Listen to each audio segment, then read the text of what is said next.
રાજકોટ જિલ્લાના ઉપલેટા નગરપાલિકાની સામાન્ય સભાની નગરપાલિકા ખાતે બેઠક યોજાઈ હતી। નગરપાલિકા ભાજપ કબજે કર્યા બાદ પ્રથમ બેઠક યોજાઈ હતી। બેઠકમાં ઉપલેટાના વિકાસના કામોને લઈને પ્રાથમિકતા આપી હતી। નગરપાલિકામાં ટાવર પોલ ઉપરના કર બાબતે વિચારણા કરવામાં આવી હતી। નગરપાલિકાના પે એન્ડ યુઝ ટોયલેટના જાળવણી ખર્ચ મંજૂર કરવા બાબતે વિચારણા કરવામાં આવી હતી।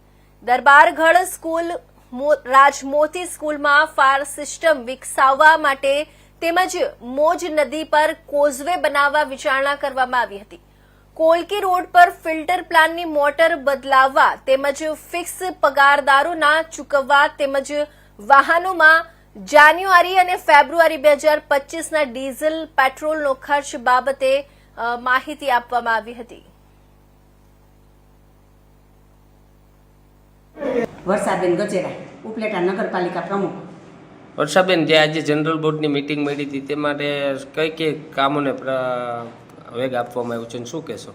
આજે અમારે જે મિટિંગ મળી હતી, નગરપાલિકાના પ્રથમ જનરલ બોર્ડની બેઠક મળી હતી, જેમાં શહેરના અલગ અલગ વોર્ડના ચૂંટાયેલા સુધાઈ સભ્યો ઉપસ્થિત રહી જનરલ બોર્ડની ચર્ચાઓ કરવામાં આવી હતી। જેવા કે પાણી માટે, તો પાણી માટેનો આપણે ઉનાળામાં કોઈ પણ પ્રશ્ન ન રહે એના માટે અમે ચર્ચાઓ કરી।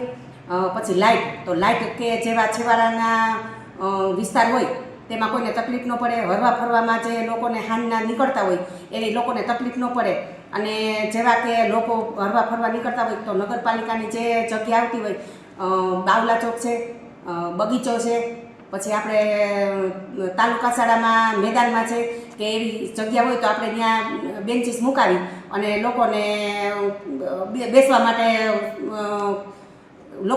માટેનું આપણે ચર્ચાઓ કરી, અને જે જૂના કામો છે વિકસેલા કામોની કરવાની ચર્ચાઓ કરી કે જેમ બને એમ જૂના કામો વહેલી તકે આપણે પૂર્ણ થાય એવા